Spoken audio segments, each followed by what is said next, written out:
m'excuser. Donc, je voulais travailler avec vous sur la paracha, d'abord de Vayeshev, et ensuite d'évoquer la fête de Hanouka, qui est une fête qui marque le solstice. On sait qu'on va passer, j'allais dire non pas aux heures d'été, mais que les jours vont reprendre leur, euh, leur temps de lumière supplémentaire. Il y aura de plus en plus de lumière à partir de Hanouka, comme c'est le cas tous les ans. Et les parachiotes, c'est-à-dire les sections que nous avions lues et ce samedi et que nous lirons la semaine prochaine, ce sont toujours ces parachiotes, ces péricopes autour de la fête de Hanouka. On sait que la fête de Hanouka, comme la fête de Purim, sont des fêtes rabbiniques qui ont été instituées par les rabbins, vu que historiquement, Hanouka s'est passé autour de 160, moins 165 sous domination gréco-syrienne et que la fête de Purim s'est passée autour de moins 550, un peu plus. On est sous domination perse et elle a des grandes différences fondamentales entre l'une et l'autre. Évidemment, on a dépassé le temps de la Torah parce que sa retranscription par Moshe Rabbeinu se termine à la mort de Moshe Rabbeinu, c'est-à-dire à l'entrée par Josué et par le peuple d'Israël en Terre Sainte. Et donc, on va pratiquement sauter pratiquement de 10 siècles.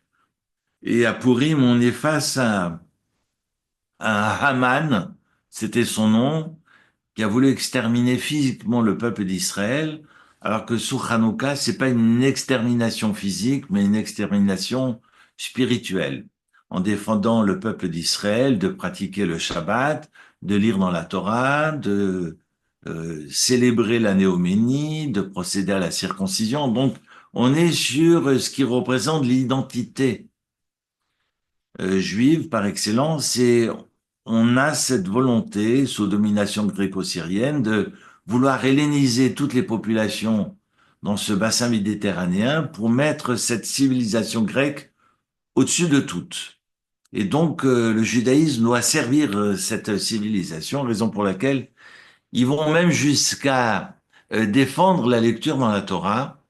Et c'est d'ailleurs à cette période que la lecture de la Haftarah, c'est-à-dire ce texte des prophètes que nous lisons après la paracha, tous les samedis matins, date de cette époque-là.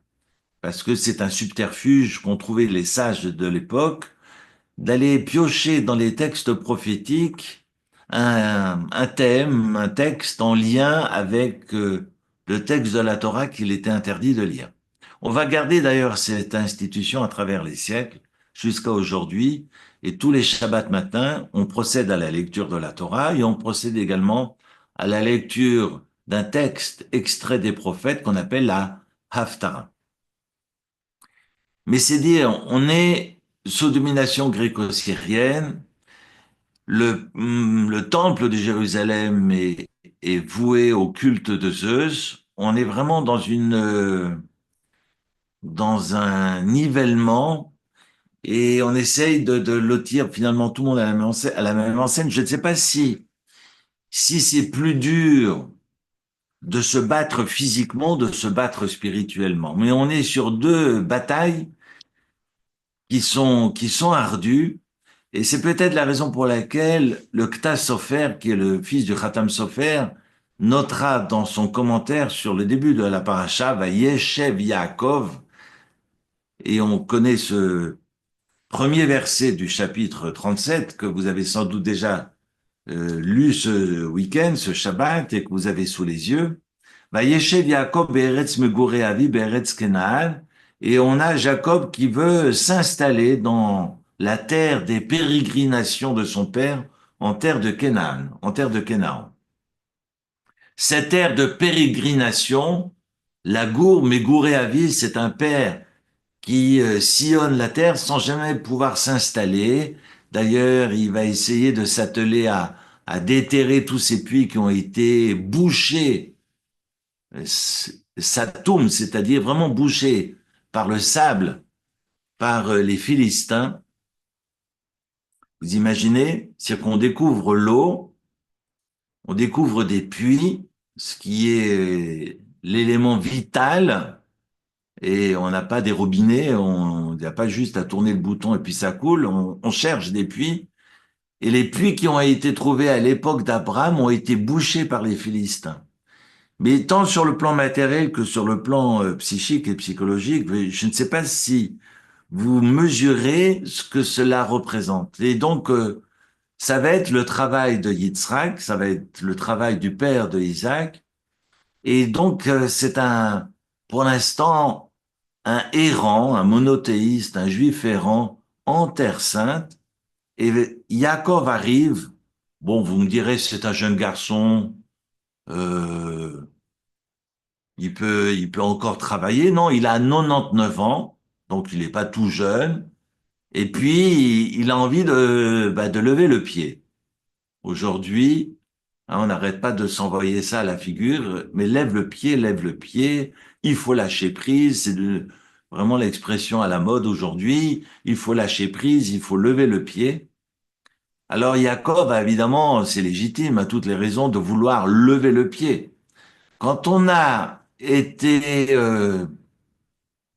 pourchassé par Ésaü, mais pendant des années, et que ensuite on a été roulé dans la farine par la vanne, et qu'il a fallu trimer 14 ans pour pouvoir se marier, alors que c'était un jeune garçon de 84 ans, donc il avait le temps devant lui, mais il a dû trimer pour pouvoir se marier. Et ensuite, au retour de la vanne, au retour de Syrie, il se retrouve confronté à 400 hommes qui vont faire du hachis parmentier. Donc, imaginez Yaakov qui porte finalement, et physiquement, et dans toute sa force, vous imaginez l'énergie que cela demande et en préparation, tant physique que psychologique. Bref, il réussit à amadouer son frère et à calmer le jeu, à contracter une alliance et finalement de rentrer à la maison.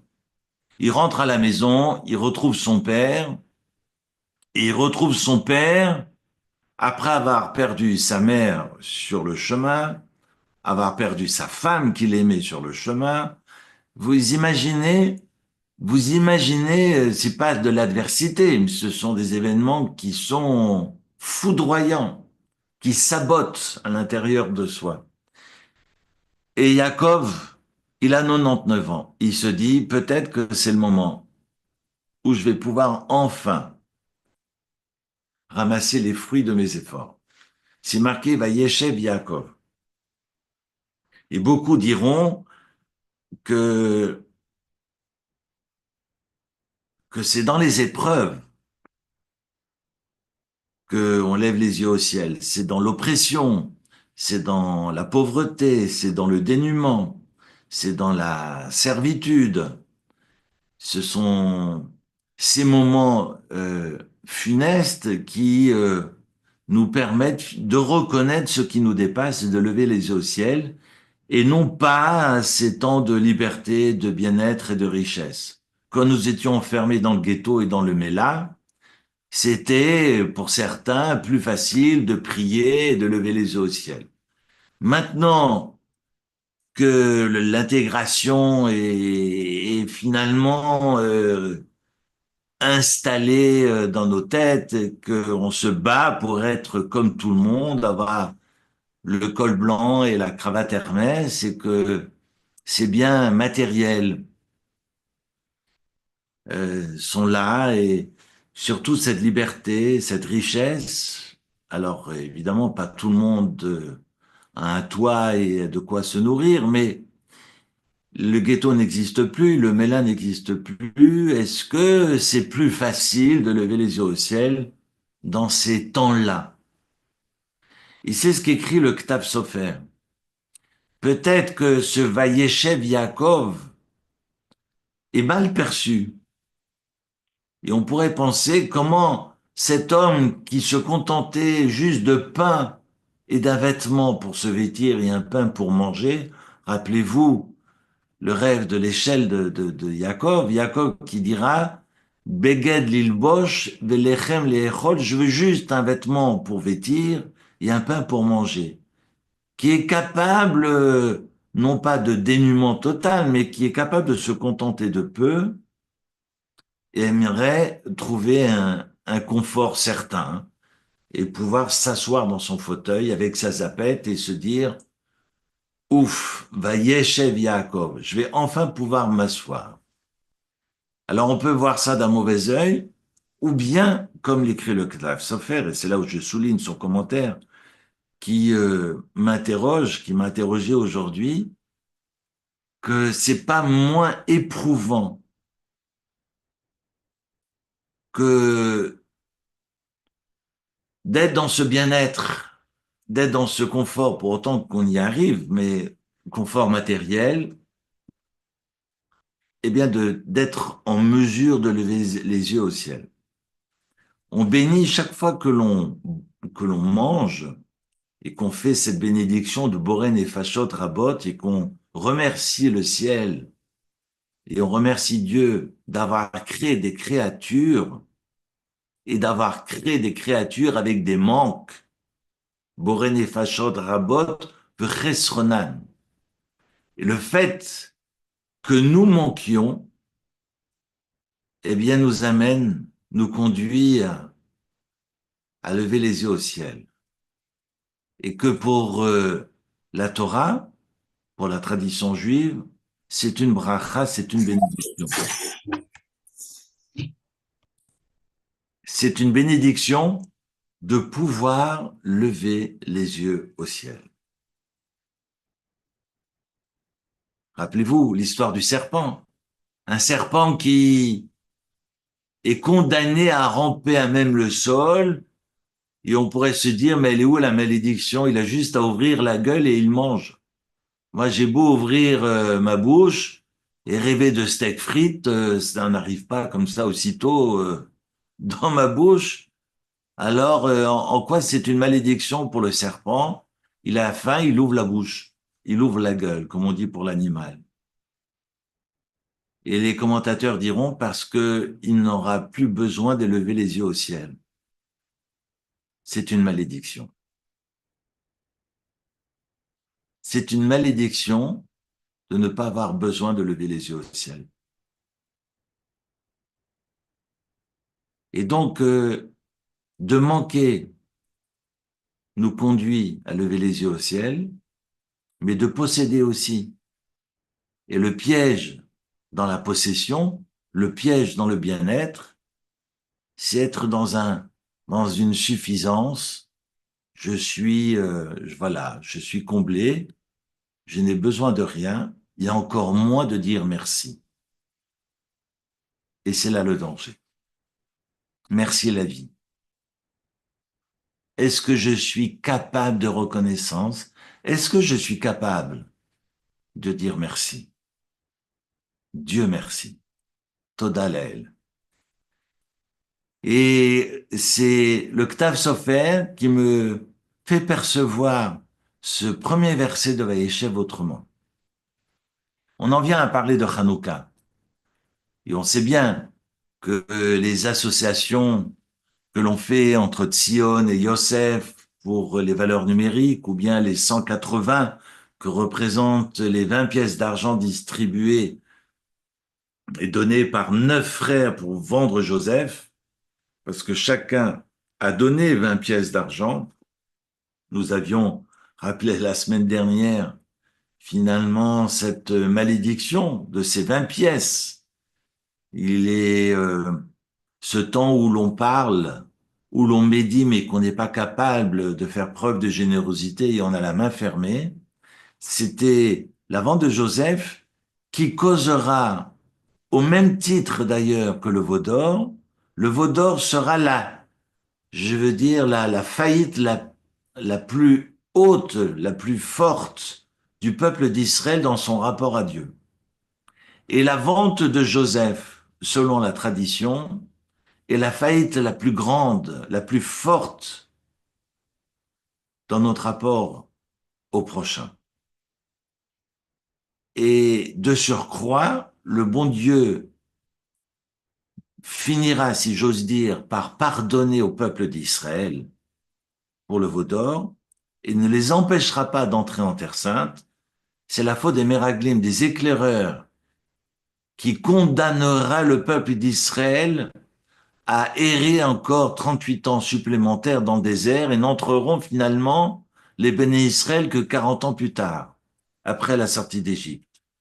C'est la faute des Méraglim, des éclaireurs. On a l'occasion d'y revenir, mais après la faute du veau d'or, Dieu pardonne et Dieu autorise le peuple à entrer en Terre Sainte. En revanche, la faute de la vente de Joseph par ses frères est une catastrophe que payera le peuple d'Israël au prix le plus cher, et dans sa chair d'ailleurs. Parce que selon la tradition, les martyrs de la foi, dont Rabbi Akiva, qui a été écorché vif par les Romains, est la conséquence de la vente de Joseph. Évidemment, il y a des discussions dans le Talmud parce qu'on va demander au bon Dieu, mais pourquoi? Pourquoi de telles souffrances pour la vente de Joseph? Le bon Dieu dira, c'est ma décision. Il n'y aura pas de réponse. Mais on sait que quand on manque de solidarité, eh bien, le bon Dieu nous rappelle à l'ordre. Le bon Dieu ne se met pas en colère quand on lui manque de respect, mais le bon Dieu se met en colère quand il entend le cri des veuves et des orphelins. Relisez Mishpatim, le chapitre 22 de l'Exode. C'est une des rares fois où c'est marqué Vayichar af Hashem, et que Dieu se fâche et se met en colère contre l'homme parce qu'il entend hurler la voix de la veuve et de l'orphelin. Quand on n'est pas capable d'être solidaire et de s'accepter dans nos différences, Dieu se met en colère.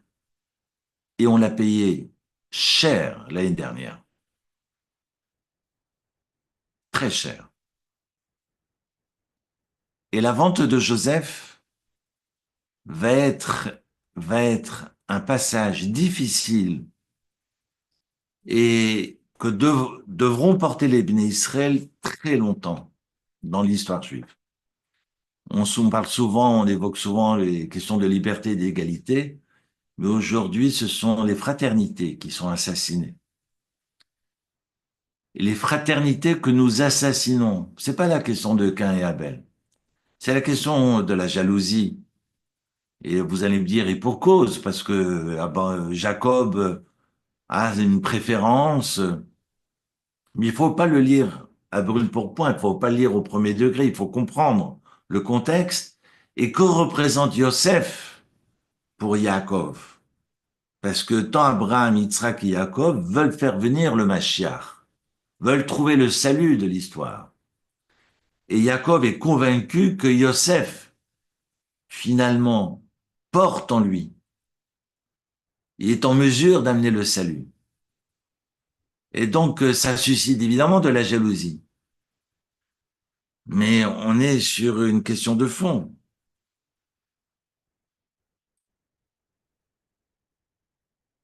On est sur une question de fond. Je vais peut-être enregistrer, si vous êtes d'accord, parce qu'on me le demande.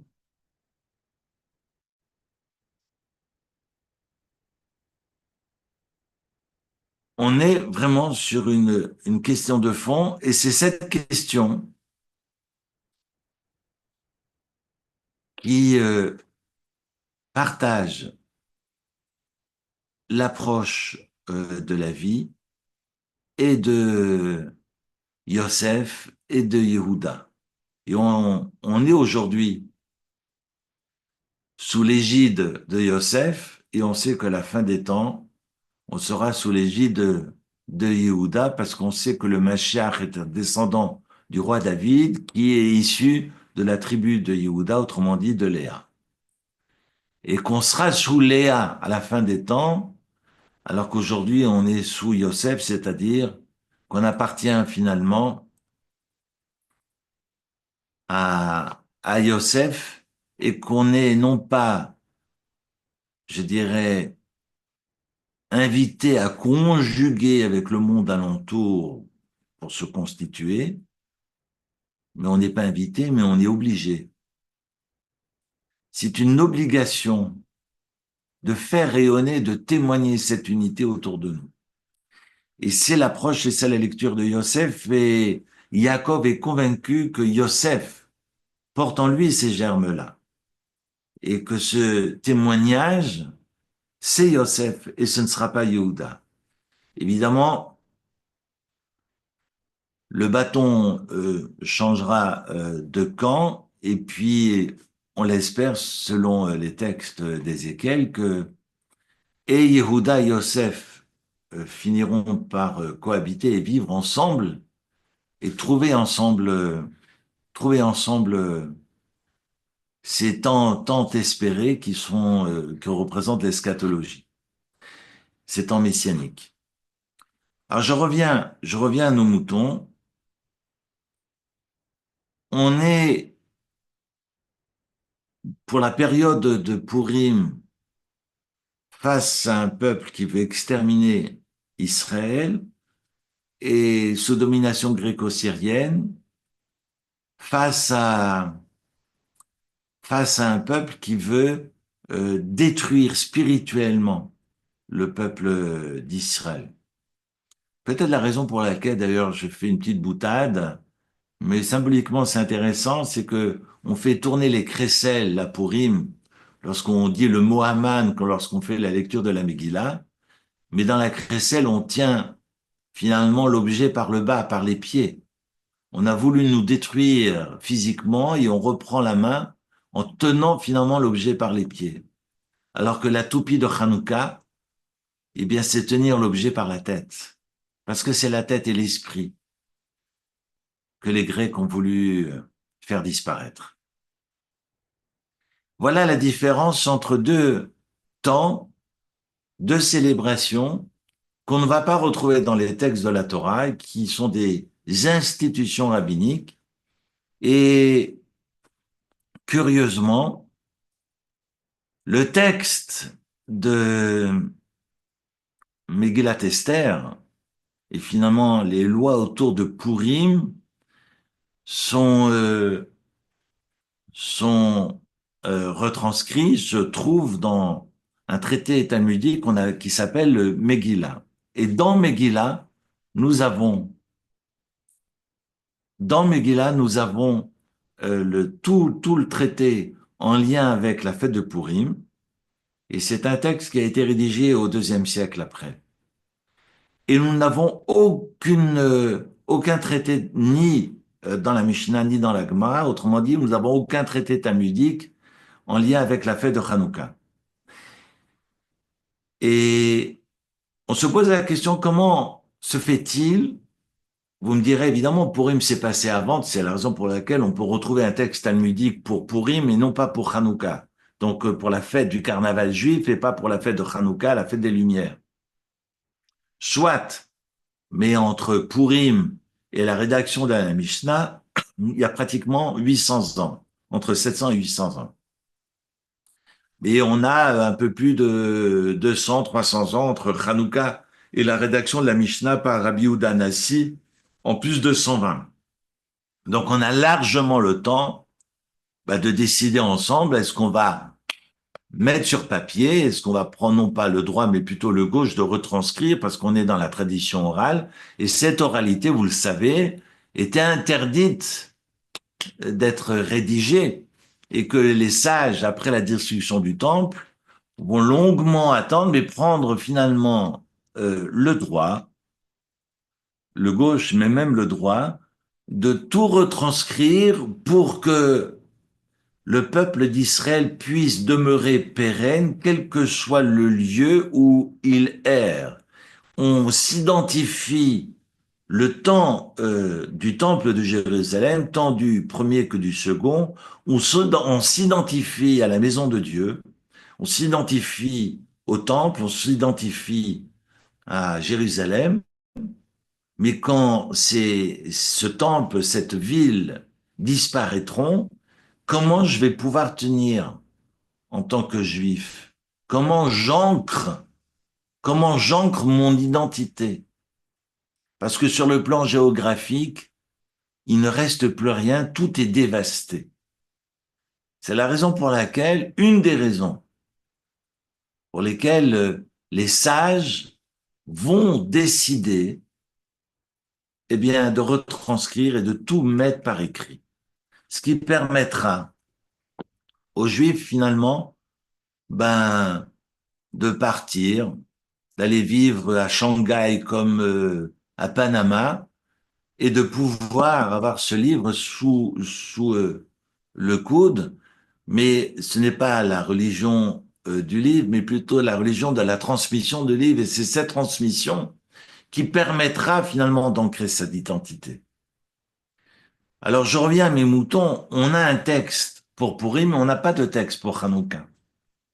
Et on se demande comment les sages n'ont pas trouvé, n'ont pas jugé utile qu'il y ait un texte propre à Hanouka.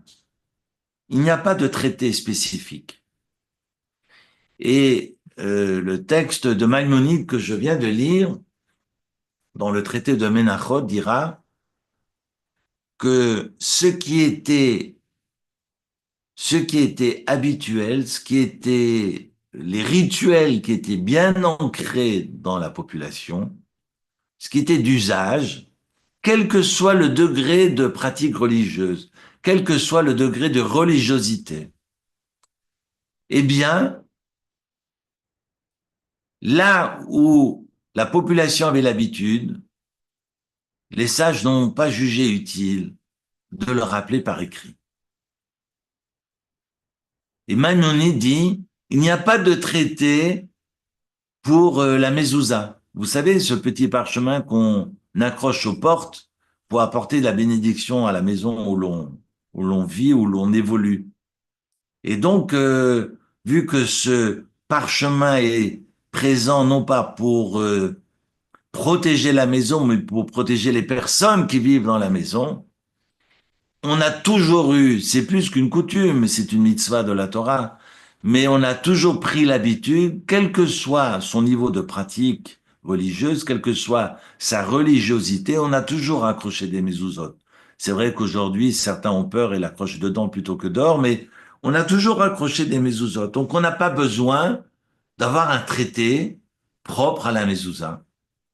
Comme il n'y a pas de traité propre aux phylactères, au téphilines. Comme on n'a pas de traité propre au talit, à ce châle de prière que l'on endosse à la synagogue. Comme il n'y a pas de traité pour la Hanoukia, pour cet allumage du chandelier à la fête de Hanouka tous les ans, parce que l'année qui a suivi le miracle, eh bien, les sages avaient décidé de rappeler ce miracle et on l'a toujours fait, quel que soit finalement. Nous étions en Israël, mais moi, je me souviens, j'étais gosse, dans les années 70. Je me souviens que mes parents travaillaient avec des personnes qui voyageaient vers l'URSS et qui cachaient des bougies dans les valises, qui réussissaient à passer ces valises pour que des bougies puissent être allumées par nos coreligionnaires de l'autre côté du mur. Et c'est intéressant, c'est que finalement on a toujours, alors Kippour n'était pas du tout marqué en URSS, il y a des lieux comme ça qui où l'allumage, enfin en tous les cas toutes ces fêtes de pèlerinage et ces fêtes solennelles n'étaient absolument pas célébrées. En revanche, Hanouka a toujours été célébré. Ouais, j'évoquais ce Shabbat Simpson, parce que je me souviens que je suivais de temps en temps d'un œil mes enfants qui regardaient la télé, et puis je voyais Simpson, où on entendait Happy Hanouka. Je me dis, c'est quand même curieux, des dessins animés en Amérique. Alors vous me direz peut-être que le dessinateur était juif, mais bon, peu importe. Mais vous voyez que C'est que vous vous promenez à New York, vous avez un joyeux Noël, puis vous avez aussi un joyeux Hanouka à tous les coins de rue. C'est que c'est tellement ancré qu'on n'a pas besoin d'épiloguer, on n'a pas besoin de raconter, et puis vous demandez de le faire, parce que de toute façon, vous allez le faire. Et c'est intéressant, c'est que Purim bénéficie d'un traité et que Hanouka pas du tout. Alors vous allez me dire, mais alors comment on sait tout ça? Où c'est écrit? Eh bien, il a fallu attendre une discussion dans le Talmud. Et c'est le texte de Shabbat, le traité talmudique de Shabbat, deuxième chapitre du traité talmudique de Shabbat, qui discute des mèches et des huiles autorisées à être utilisées le jour du Shabbat. Alors on sait qu'à Shabbat, on ne peut pas allumer. Donc le texte talmudique discute, bah, mais madlikim, avec quoi on allume?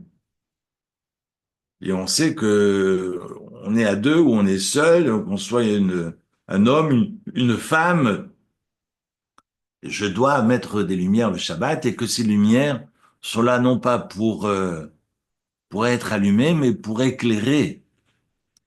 Peut-être qu'à l'époque, ils mangeaient dans le noir, mais en tous les cas, arrivé vendredi soir, on fait honneur à la maîtresse de maison et on éclaire la tablée familiale.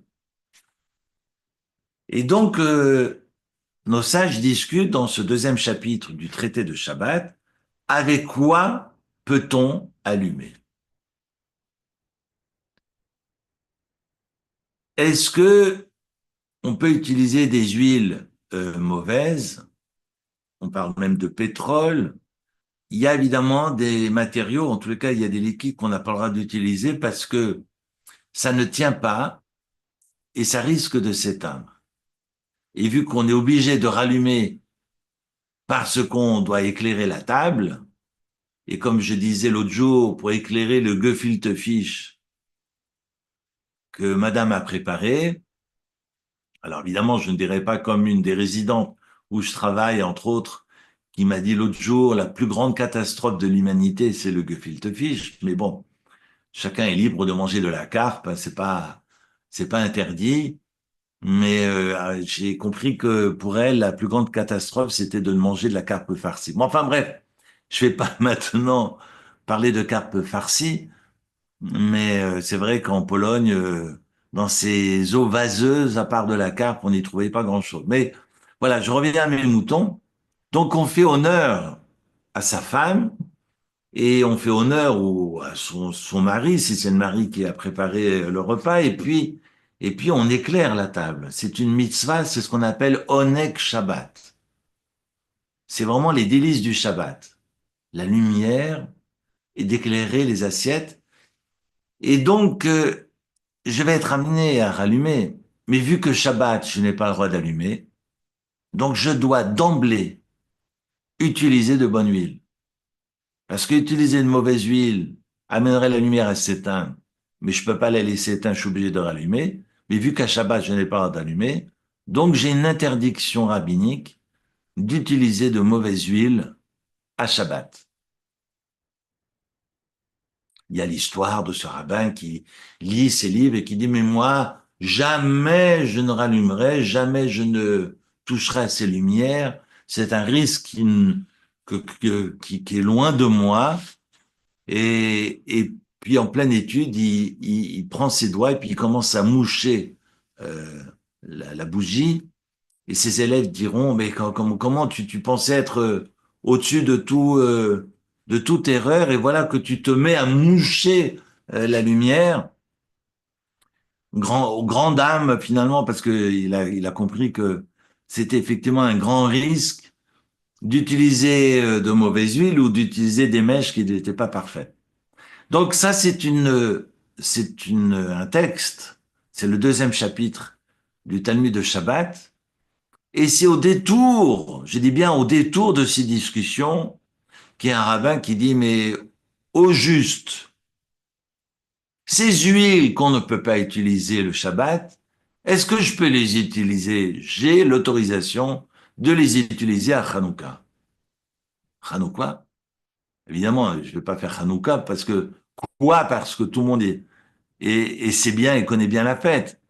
On aura 2 pages après quelqu'un qui dira, mais attendez, ça fait une demi-heure qu'on parle de Hanouka, on aimerait bien peut-être rappeler au lecteur de quid, de quoi, Kessako, de quoi il s'agit.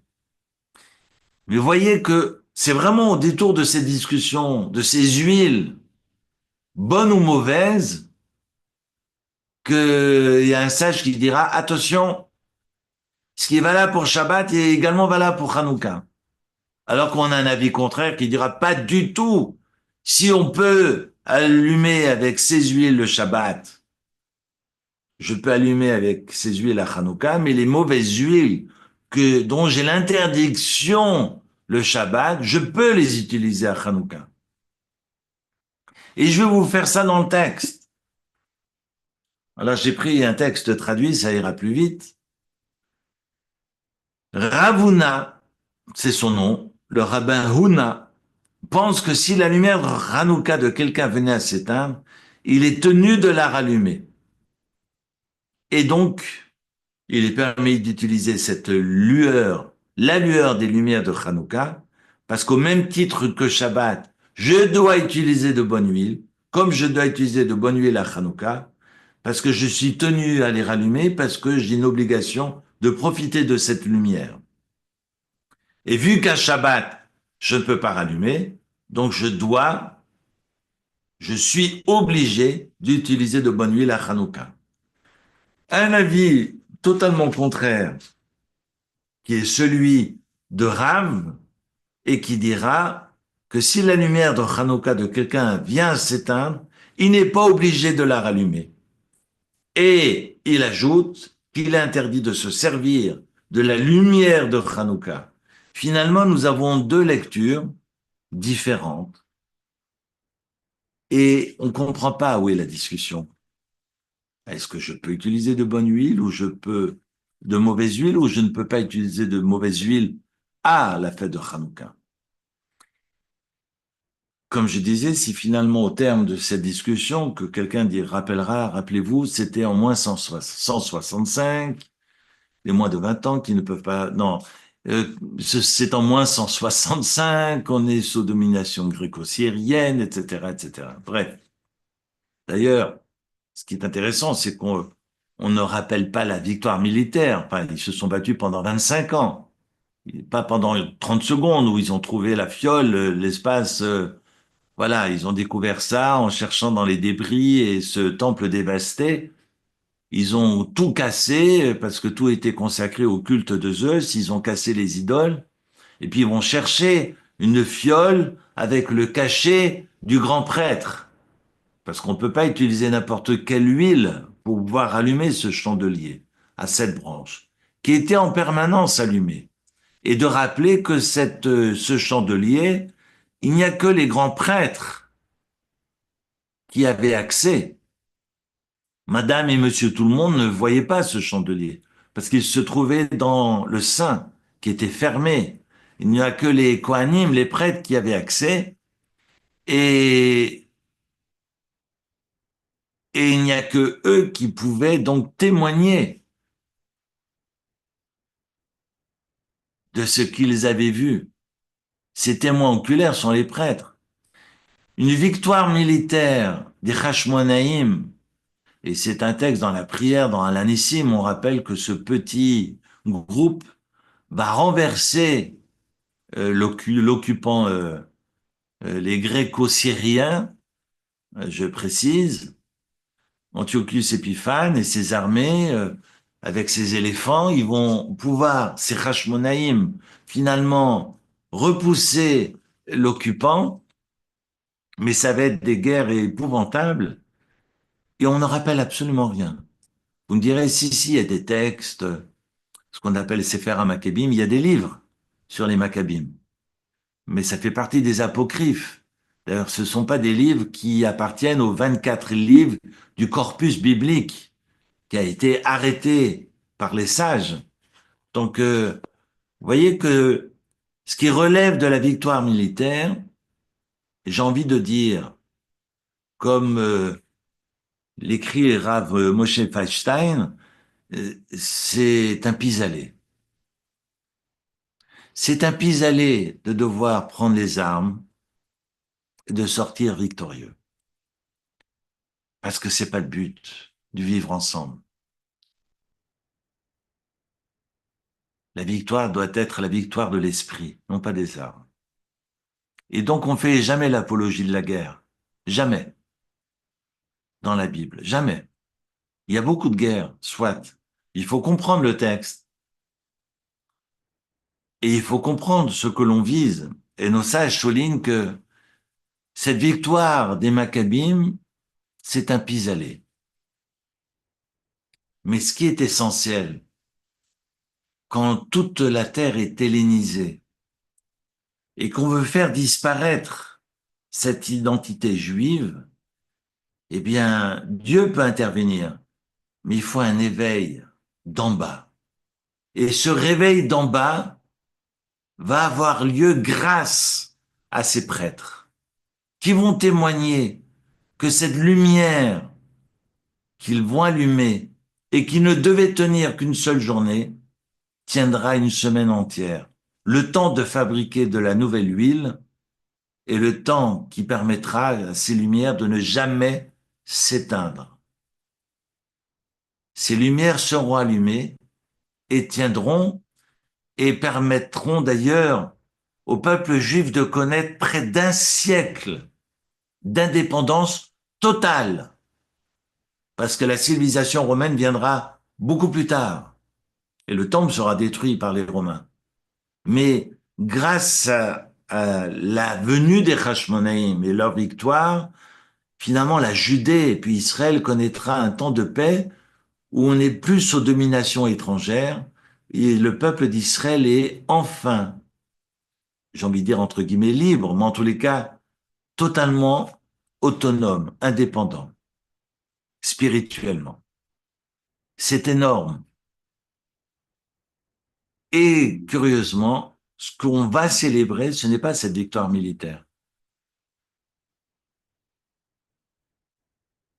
Parce que c'est pas ça qui importe. Ce qui importe, c'est cette lumière qu'on allume. Le miracle est là. Cette lumière qu'on allume. Cette petite fiole qui, vous savez, on a des fois des espérances, mais petites espérances, petites fioles. Toute sa vie, on trouve des petites fioles et on pense que ça va jamais tenir. Mais c'est ça le miracle. C'est d'allumer. Et j'en reviens à ma discussion entre Rav et Ravuna. Parce qu'on peut se demander, mais alors,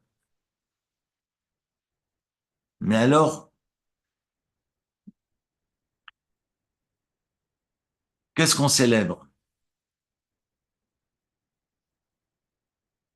Et on peut se poser la question, c'est quoi la fête de Hanouka? Et si je vous soumettais la question, quel est le miracle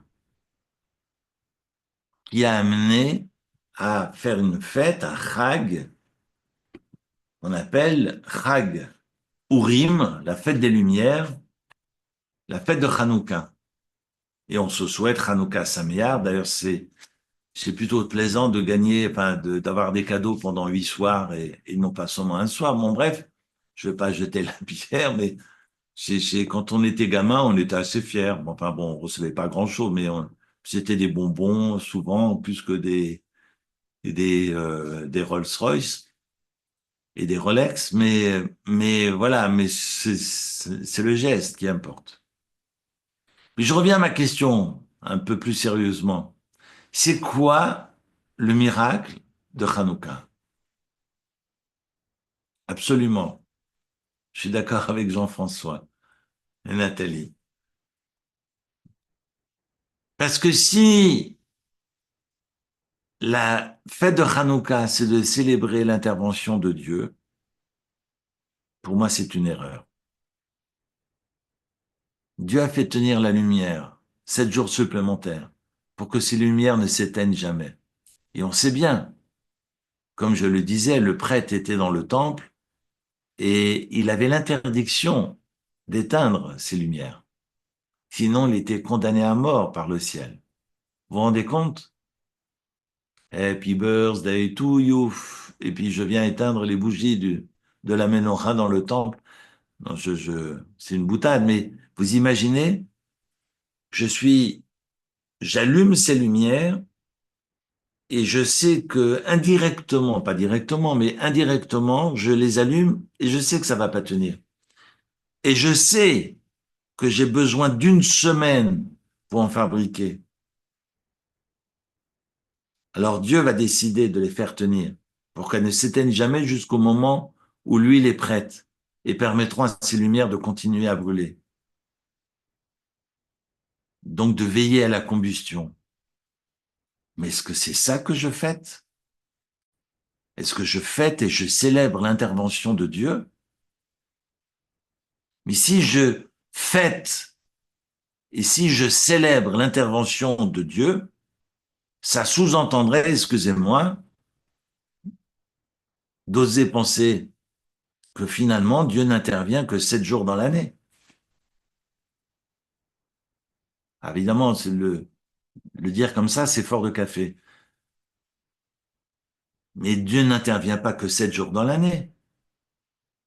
Dieu intervient tout le temps.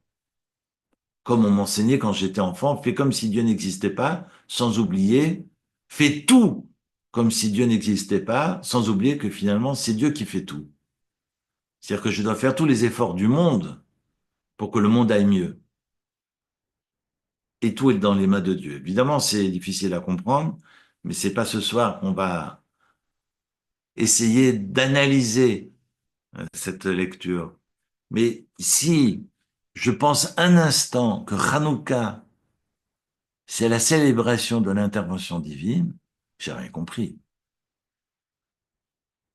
Le fait que je puisse vous voir, le fait que je respire, le fait que je suis vivant aujourd'hui, Toda Lael, c'était mes bénédictions du matin. Modéani lefanecha, je te remercie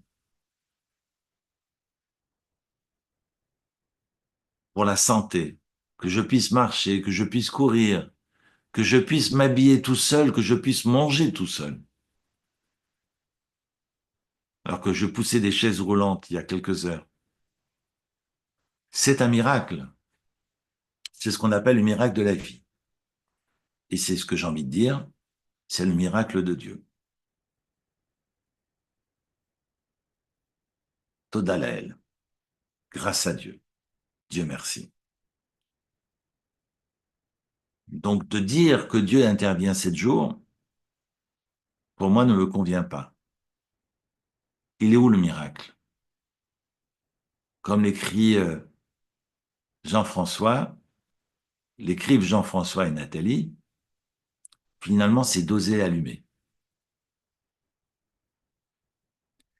Le fait que je trouve une fiole et que je sais que cette fiole ne tiendra pas une semaine alors que j'ai besoin d'une semaine pour en fabriquer et pour la consacrer. J'ai besoin d'une semaine et cette fiole que je trouve ne tiendra pas. J'allume ou pas?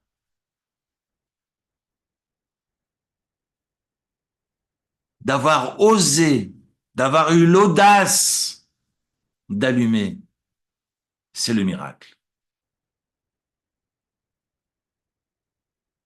D'avoir l'audace d'allumer. Aujourd'hui, on n'allume rien, on prend aucune initiative. Ce que le chef a dit, on fait. Ce que le président a dit, on fait. Ce que le rabbin a dit, on fait. Mais est-ce que de soi-même, on est capable de retrousser ses manches et de faire? Ou est-ce qu'on se repose totalement sur le rabbin, sur le président de communauté, sur le secrétaire général, sur le pasteur, sur le président de la République, sur le Premier ministre?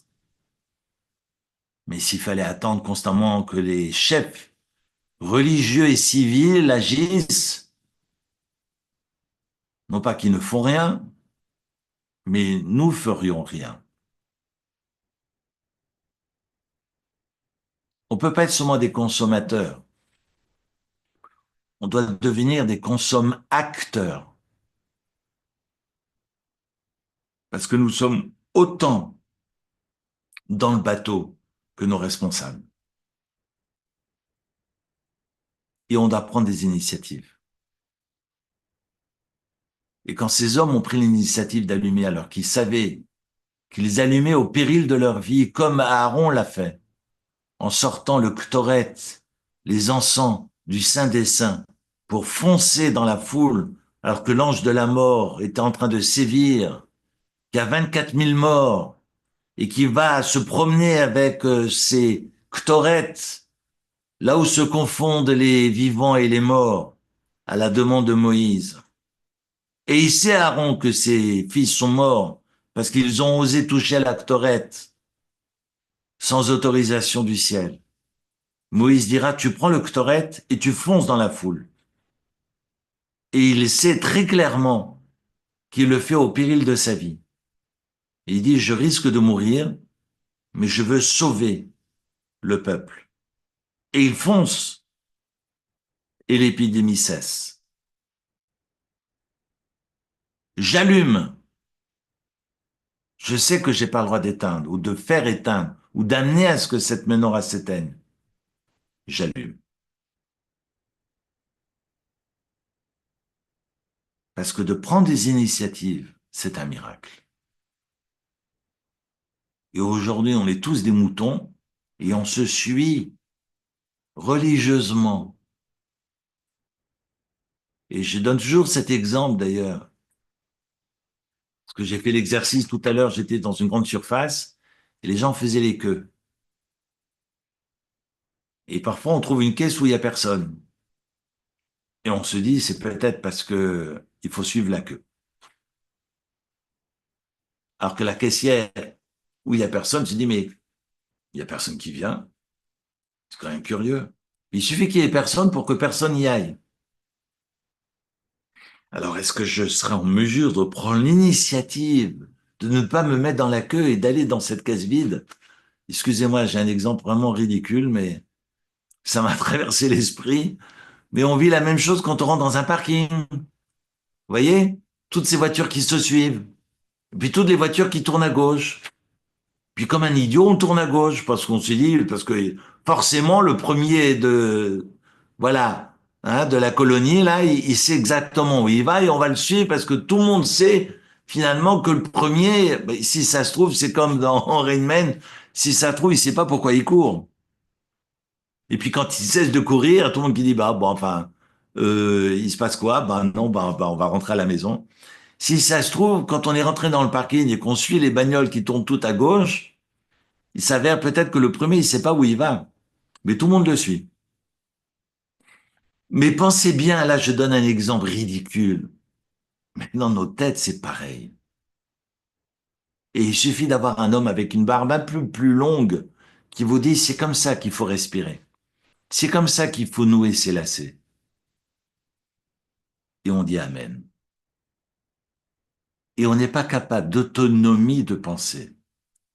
On n'est pas capable d'autonomie d'action. La fête de Hanouka nous réapprend à prendre des initiatives. Il y a d'allumer des lumières, quelles que soient ces lumières, à l'intérieur de nous comme à l'extérieur de nous. Après, ces lumières tiendront ou ne tiendront pas. J'ai envie de vous dire, ça ne m'appartient plus. Mais le bon Dieu attend que je fasse l'effort de me retrousser les manches et de prendre des initiatives. Un peu d'audace. Hanouka Sameach. De très très belles fêtes de lumière. Y allumer toutes les lumières que vous pouvez parce que, croyez-moi, pour combattre l'obscurité, il faut allumer des lumières. Et que dans ces Merci. ténèbres qui nous sont issues en partage, eh bien, ça sert à rien de combattre les ténèbres par des ténèbres. Ça sert à rien de combattre des bombes par des bombes. Parfois, malheureusement, c'est nécessaire. Mais si vous voulez combattre et que ça dure dans le temps et que on a cette envie profonde de repousser l'obscurité, eh bien, on n'a pas d'autre choix que d'allumer des lumières. Chag Sameach. Merci, תודה Hanouka רבה. Sameach. Très חג belle fête שמח. et à tous. Merci. Très belle fête. Un grand חג merci. שמח. Merci אמן, אמן. beaucoup. Fête aussi, merci.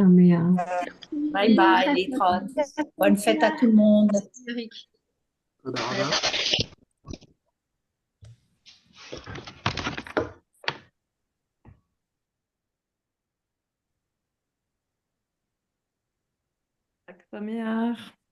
Chag Sameach.